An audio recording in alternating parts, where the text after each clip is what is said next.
An oil slick bled into the forest, a greasy rainbow of death.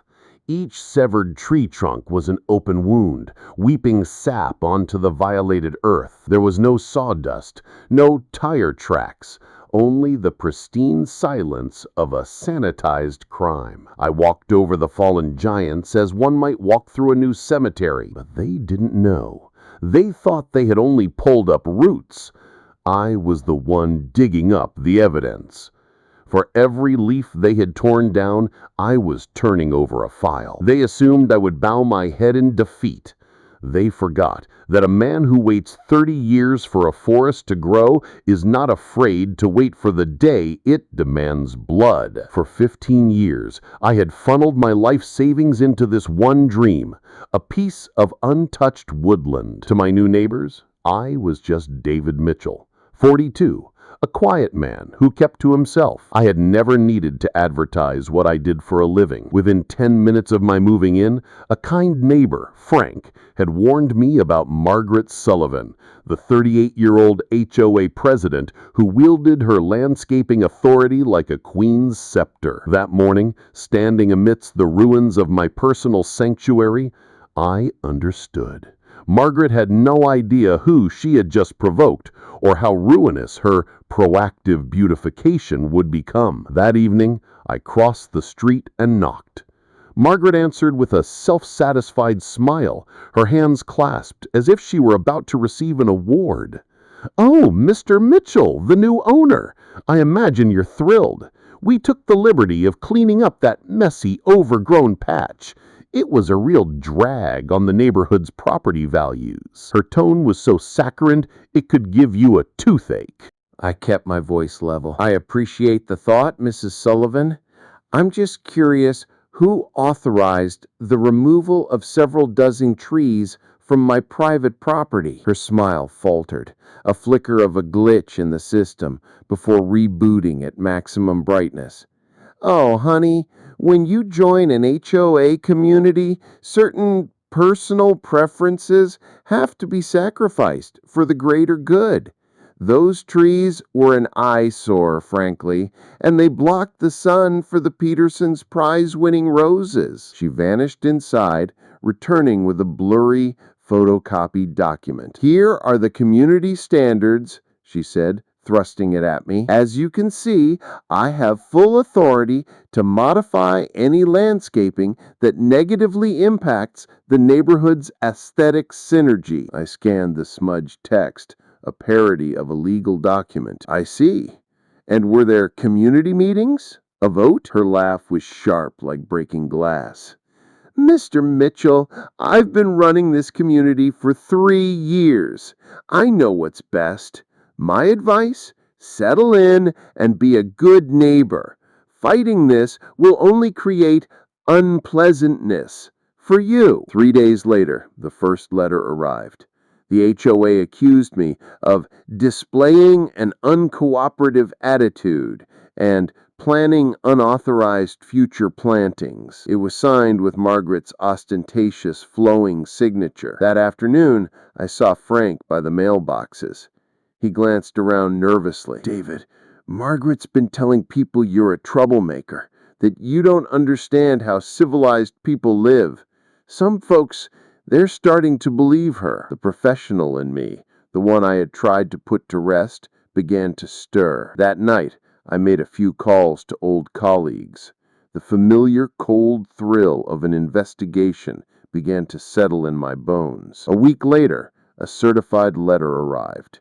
It was an invoice for $2,500. Charges included landscape remediation, debris removal, and administrative processing. My blood didn't boil. It turned to ice. An hour later, my phone rang. "Mr. Mitchell, this is Margaret Sullivan. I trust you received our bill." Her voice was stripped of all false warmth, now cold and hard as steel. "The HOA had to cover the cost of cleaning up the mess your unauthorized wilderness created." "Mrs. Sullivan," I replied, my voice dangerously calm, "I authorized no such work. I will not be paying this fraudulent bill." Her sigh was a masterclass in condescension.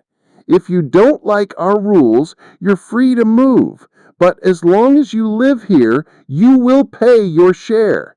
If you continue this stubborn attitude, we will pursue all available legal measures." 2 weeks later, a notice was delivered to every house, an emergency HOA meeting to address the David Mitchell situation. The community center was packed. Margaret stood at a podium, a suburban empress addressing her court. "Thank you all for coming," she began, her voice resonating with practiced authority. "We have a resident, Mr. David Mitchell, who has consistently refused to cooperate with our community standards."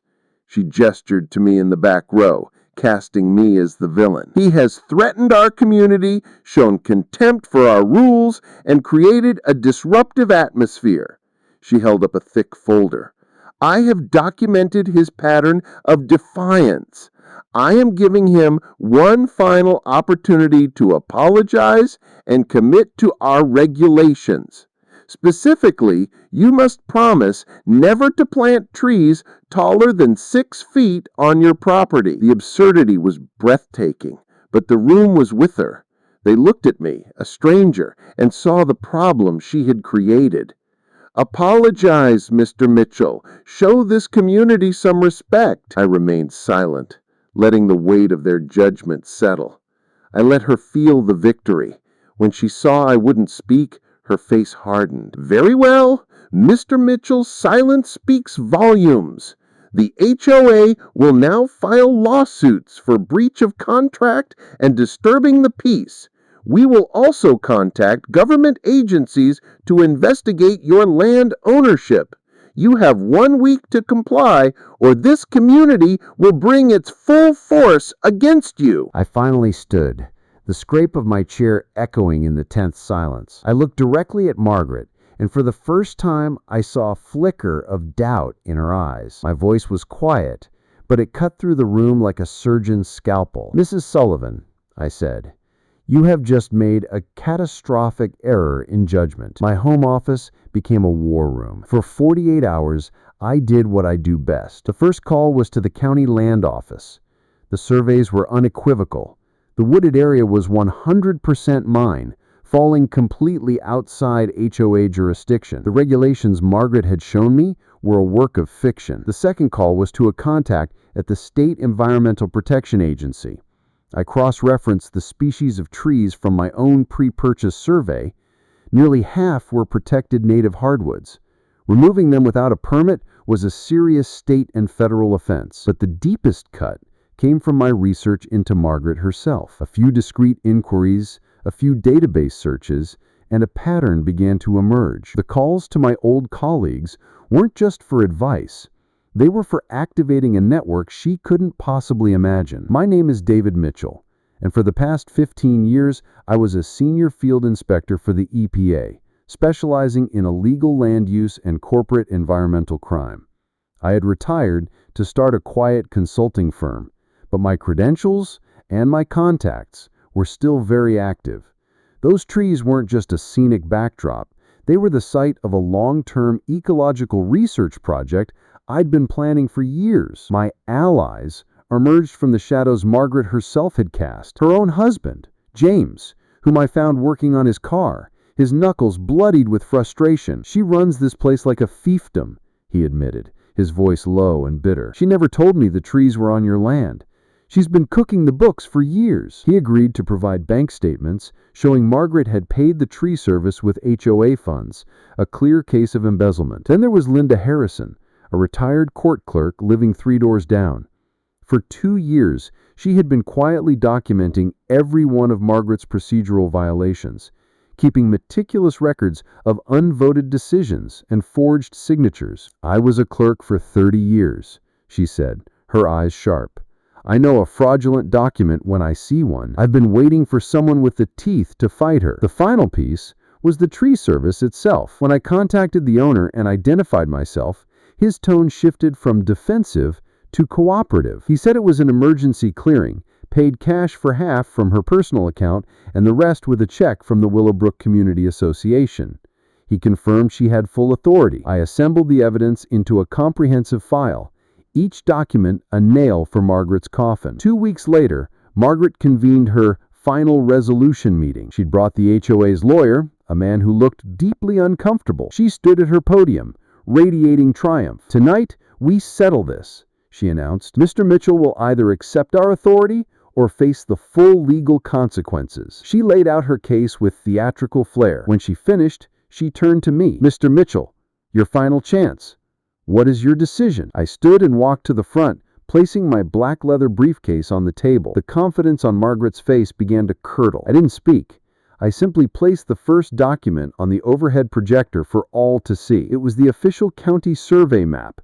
A thick red line clearly marked my property. "This first document," I began, my voice calm and clear, "shows that Mrs. Sullivan ordered the destruction of trees on land over which she has zero jurisdiction. This is an act of criminal trespass and destruction of private property." A murmur went through the room.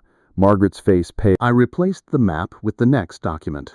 "This is a report from a certified arborist valuing the destroyed timber and ecological damage at $78,500. It also lists the 28 protected native species that were illegally felled, a violation of the State Environmental Protection Act. The fines for that alone can reach 6 figures. The murmurs grew louder. The lawyer shifted in his seat. "This," I said, displaying the bank statements from James, "is proof that Mrs. Sullivan used $3,200 of your community funds to pay for this illegal act. That is embezzlement." The crowd's energy had turned. Faces that were hostile were now confused, angry, and aimed at Margaret. James stood up. "It's true. I have the records. She's been doing this for years." Linda Harrison stood as well. "And I have 2 years of records showing forged signatures and unvoted expenditures." Margaret was visibly shrinking, her authority evaporating under the harsh light of the projector. But I had saved the best for last. "There's one more thing you should all know," I said, letting my gaze sweep across the stunned faces. "You see, my name is David Mitchell, and until my retirement 6 weeks ago, I was a senior inspector for the Environmental Protection Agency." I pulled out my old badge and credentials, letting them catch the light. "For 15 years, my job was to investigate, prosecute, and dismantle operations run by people who destroy protected environments for personal gain. Mrs. Sullivan, you have in one single act committed nearly every violation I have ever prosecuted." The silence in the room was absolute. It was the sound of a queen being dethroned. Linda was the first to speak. "I move for an immediate vote of no confidence and removal of Margaret Sullivan as HOA president." James seconded the motion without hesitation. The vote was a landslide, 42-1. As she gathered her papers, utterly defeated, something inside her snapped. She spun around, her face a mask of wild desperation. "You think you've won?" she shrieked, her voice cracking. "You have no idea. That forest was the last thing standing in the way of a $50 million resort development." A collective gasp went through the room. "I have investors. I have Pinnacle Development Corporation ready to buy this whole neighborhood," she raved, pointing a trembling finger at me. "I am a paid consultant for Pinnacle. We were going to make this place worth something. You are all sitting on a gold mine and you're too stupid to see it." She had just delivered a full confession to conspiracy, fraud, and bribery in front of 45 witnesses, many of whom were now recording on their phones. I smiled, a thin, cold smile. "Thank you, Mrs. Sullivan. Your confession will be most helpful." The fallout was a perfect storm. My civil suit resulted in a judgment of $52,000 against Margaret personally. The HOA, now under Linda's leadership, successfully sued her for the embezzled funds plus penalties. But the real blow came from the district attorney.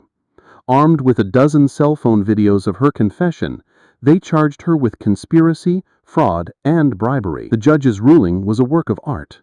Margaret was banned from any community management position, sentenced to 200 hours of community service, and ordered to personally supervise and pay for the replanting of every tree she had destroyed. The sight of Margaret Sullivan in work boots and gloves, covered in dirt as she planted oak saplings under court supervision was a more profound justice than any monetary award. Pinnacle Development was dismantled by a federal investigation.